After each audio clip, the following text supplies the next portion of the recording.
I'm Joseph Staten. I'm the director of cinematics. I basically am in charge of making the movies, telling the story.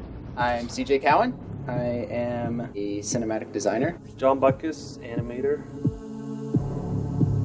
This is a scene that used to happen in the middle of the control room level, where the Arbiter comes across Sergeant Johnson, basically about to be executed by some brutes.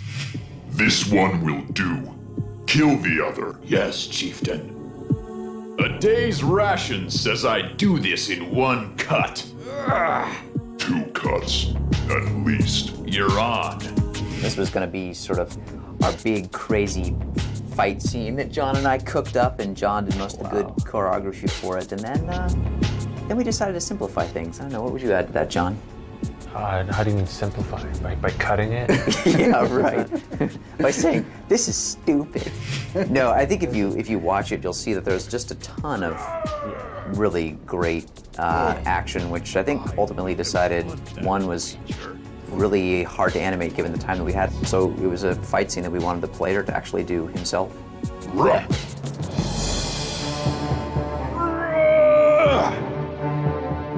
I always wanted to have some big rumble between the Arbiter and a bunch of the brutes. You don't really ever see these guys go at it unarmed, and this would be the one great situation where you see, look at that, whoop, ah! Look at that choreography, oh, in the face! There's still a small part of this cinematic that is in the game.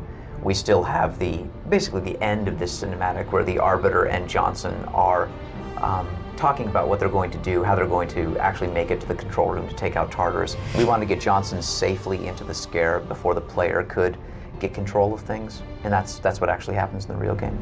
Tell me, human, can you drive a Scarab? This would lead into some gameplay. And the cool gameplay, of course, is the Arbiter riding on the Scarab tank while Johnson was driving it. They're gonna know we're coming.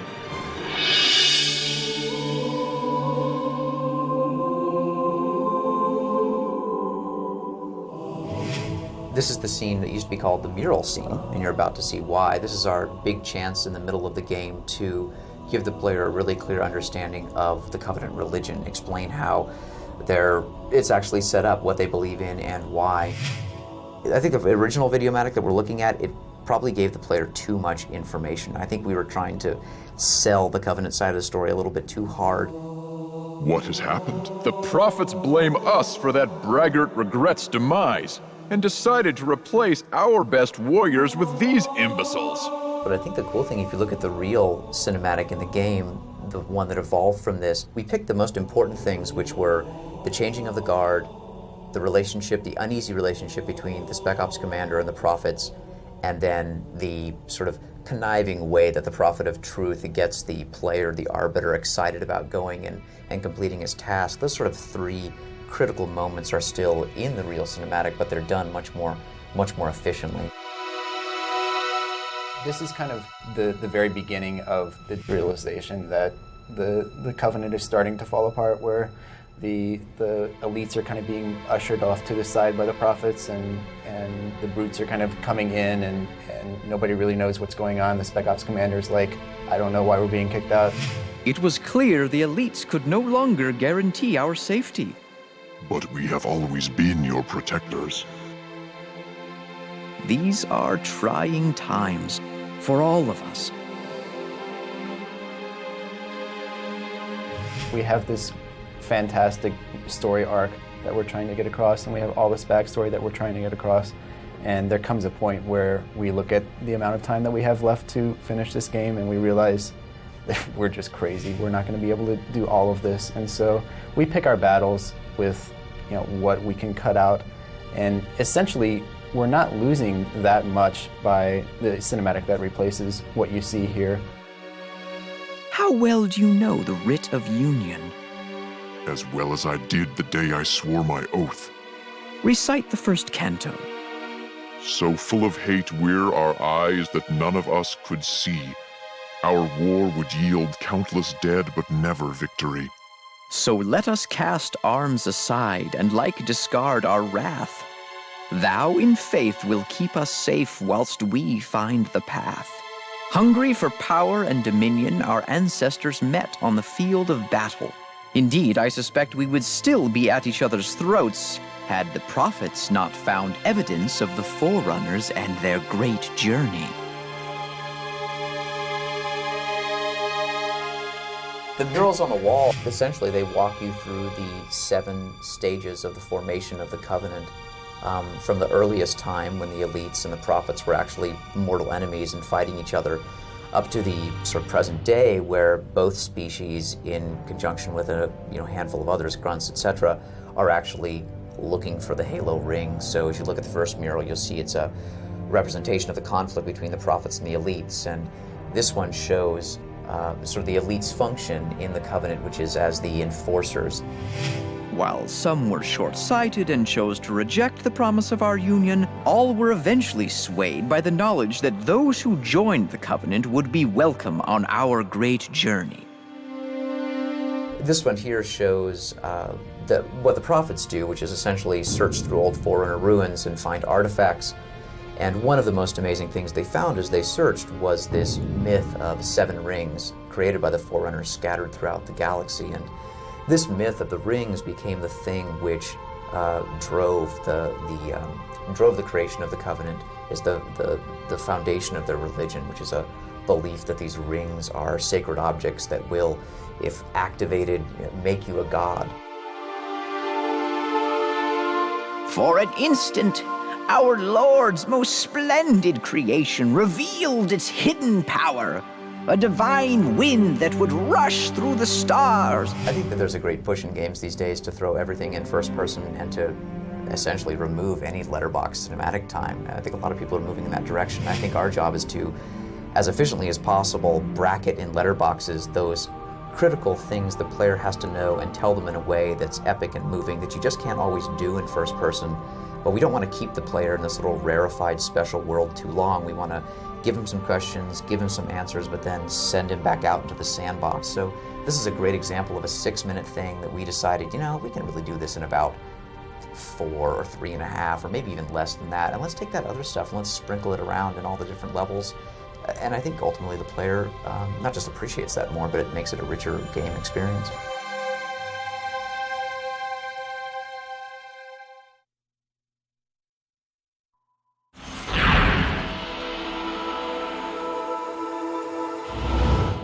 Robert McLeese. Mainly, I make guns. My name is Marcus Leto. I am the art director for Halo 2. My name is Shikai Wang, and I'm a conceptual artist for Halo 2. Look, it's the blind wolf. The beloved blind wolf. That was back when you could ride it. Yeah, you could actually mount the thing and ride it. AI couldn't handle it on the AI side. Couldn't flock them. Couldn't fit them into gameplay. Oh, it's nothing on our end. No. It's always the programmers. We had it all. Hey, the Drenal. Hey. Drenal was a big deal. Hulk. Giant boss character. And we'd always thought the Covenant kept this thing, all tied up and enraged. Right. And it would bring it out during the frontline battle. It would have been a cool boss character. I think he was just too damn big. Yeah. Good vehicle smasher, it would have been good. Yeah. That was the special purpose sniper guy, right? We wanted him to have his arms used as a tripod, and he can actually flip left to right, side to side, so without having to switch weapons or something. We had him silly. being able to hang from trees as well and do some weird stuff like that. He got pretty far too. We actually textured him and got into the game and stuff. It took that long to figure out that. Yeah. He's a piece of crap. This is the engineer. We got this into the game. It's actually fully modeled, 1, textured. Yeah. It was a technological savvy character that would rip apart technology and idiot savant. Consume it for the Covenant. This is probably the weirdest character I've seen in our sketchbook. Marcus said we needed a character that was more menacing because everyone of our characters looked too. We needed something more monster-like. Monster-like. We were just trying to go have a physique that's like biped, but doesn't behave like a biped. So you have all these parts that are missing and all these limbs that are extra limbs. This guy's cool. I like this guy. He was supposed to carry his weapon under his belly. Beginnings of the Hunter, I think. There you go, Rob. It's the what Gator, was it? Doberman. Doberman Gator or the yeah. And then the keel bug, which was my idea for cleaning up bodies on the battlefield. It would a few of them would fly in and cut the body into sections and fly off. I like the wing where it actually distorts. It made no sense. That's cool. I think it was a strike fighter, right? It was like a defensive fighter for the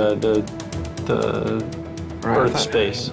Well, it just didn't fit into our gameplay either. We didn't have we didn't have a purpose for this kind of thing. That's cinematics. Yeah, it'd be a cinematic only thing. We needed more of a Black Hawk type vehicle, which also got dropped. Dude, I so wanted this vehicle to get into the game. The doozy. Precursor to the doozy. Yeah. This didn't make any sense. Didn't that thing eventually wind up getting a gun on the back of it, or? No, two people got one gun in the front, one in the back. And then one guy facing backwards. Yeah. The nausea seat. Yeah. Hovercraft were kind of a strange thing back then, especially ones that we needed to remain stationary at a certain altitude. That we had a very difficult time with some of those. It would have taken a long time for us to tune the engine physics to make it work right. Oh man, this is the mongoose. The ATV. Yeah, I got cut. We had weapons on the front of it initially. We tried no weapons. The designers couldn't figure out how to integrate it into gameplay. It didn't work in conjunction with vehicles like the Warthog or the Ghost. This broke the model too much. Can't tune it well enough, so we had to cut it out. This is disappointing as well. Yeah. We've tried so hard to get this thing into the game. We had effects, model, we even reiterated it. Yeah. Rob did for Halo 2. We built it. The most difficult model to build that I did in Halo was the most difficult rebuild for Halo 2. Yep. Looked beautiful too. Sure, it sucks. Yeah, it's all this good stuff we want to get into the game, but you know, that's part of making games.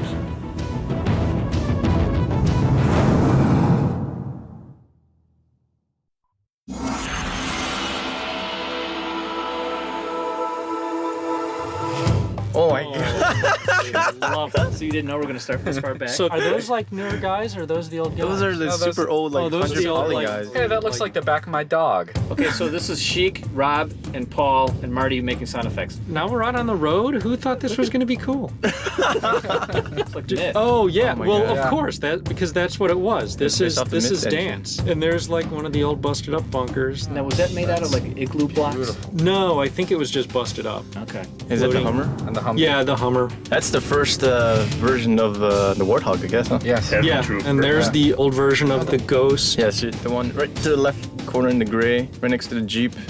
What year is this now? This is 1948. 98, I think. Yeah. Seriously, this is what, 1990? This is 98. Hey, we had detail objects back then? What detail objects are you talking There, look about? on the ground, see? Ah, Oh, the old broken Halo. Yeah. The old railroad track.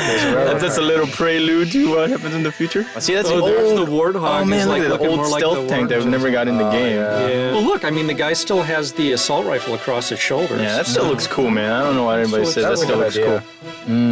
So that looks like a Warthog. Yeah, it's a Warthog. Kind of. I mean, the textures are so low res. I mean, that's cool, you know. Yeah, I think we were using 128s or something at that point. Whoa. And people probably want to know why we switched from third person to first person. Because Jason... Well, he was the one that was dead set against first person for a long time. Yeah, and then right? he's like, hey, wait, we can't make third person work. Hey, let's change it back. That's what happens when your lead is a crack addict. Oh, dang. That was Paul Russell, former Bungie employee. Here's control the room. old control room. Yeah. Yeah, boy, I have a sense of awe. Dude, this is cool. Oh, what's up at the? Oh, yeah, this is the first time we the had big a mirror, mirror right? and stuff. Yeah. Here we go. This is Macworld Macworld. 99. Oh, yeah, that's right. Oh man. So we actually tried to play Watch out for that tank. multiplayer on this thing with third person once, and then it's just impossible. It just to keep turned people. into a like grenade juggling act. Yeah, just because you just can't aim for crap. Yeah.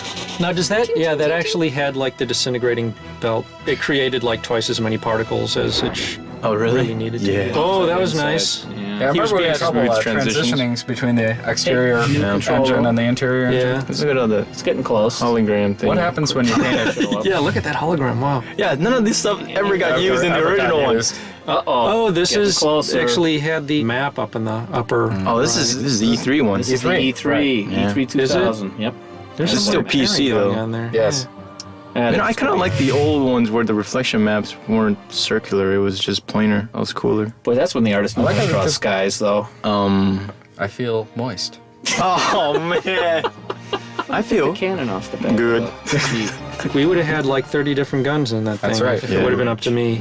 Yeah. Go in the water. Go in the water. Well, you know, I'm seeing it's everyone like, go in the come water. on to Microsoft and oh, by Hey, the look, way, you nothing. only have 5 months to make your game. Well, it was either that or never release it and Yeah. then go look for other jobs. All right, man. Here we are. Yeah. Everybody out. Yeah, as you can tell, there's no AI at all. Everything was scripted in E3. What? Are you saying E3 was smoking me? We outsourced it to a post-production house. To Henson. Okay, Rob. Oh, yeah, there's the alien sniper rifle, the plasma sniper rifle. Here's the old AR. Oh, and here's the anti-air rocket launcher. It's got that magic pocket that can fill up with anything. Yeah, there it goes. Doesn't explode. There's the pistol. Look at all the cool weapons we had. There's before. the anti-armor rocket. How much do we get to keep from all this? Like 5? Which one is that? That's the shotgun. Yeah. Yeah, it's all right. The SMG. Holy, what the hell? Nice effect. It's a fire hazard. What? This is it? What? This is it? Bet you can't stick it. You're on.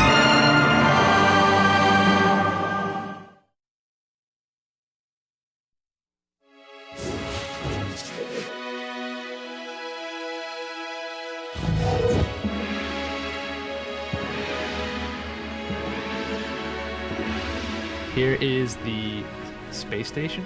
I think the main gist of what we were trying to achieve with this at the very, very beginning was the idea of this giant perimeter gun that orbits the Earth and is used for satellite defense. One thing I really liked about the space station was how you could actually really have a sense of where you were in the station with all the windows looking out onto the gun, like all these atrium spaces where you've got a lot of sight lines to other parts of the station that you later get to. Unlike the Pillar of Autumn, you really didn't have a sense of how big the structure was.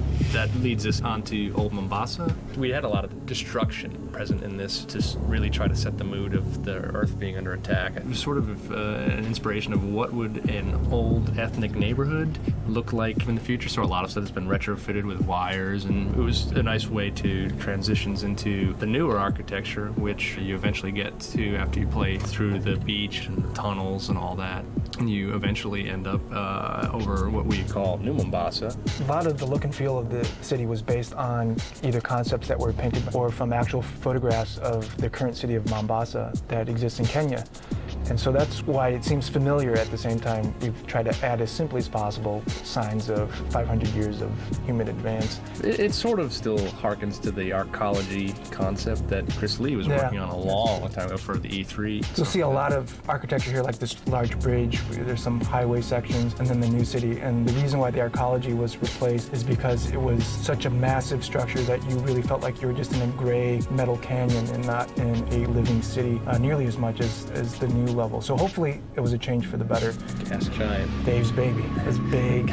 Worked on this big for baby. Too long, too many years. It was satisfying to play through it. I played through it today, and I think successfully. The production half of it feels like, okay, this is where they're moving these odd canisters full of gas that they're farming. I think there's a good transition from that to the research area where this predates the Halos. The idea for this is where they first sort of came into contact with the flood and had this horrible potential war in front of them or infestation.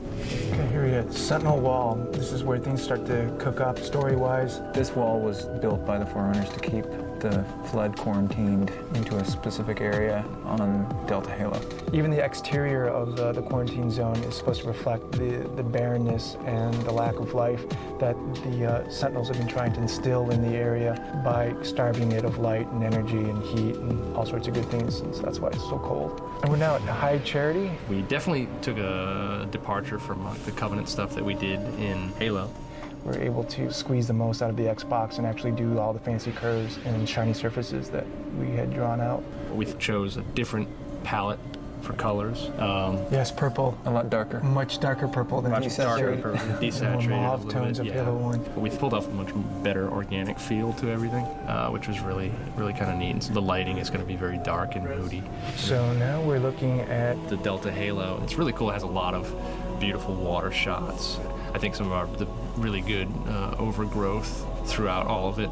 Yeah, we definitely put a lot more attention onto making Forerunner structures look like they've actually aged. First game, they were pretty spick and span. It's somewhat reminiscent of the first control room in terms of its sort of the ziggurat structure that Chris Barrett did in Halo 1. We wanted to relate to that in the spherical room shape, or the control room shape, but unearthed it a lot more. I think this is really where we hit our stride because the sheer scope and scale of all these levels. Yeah, they're huge. They're huge.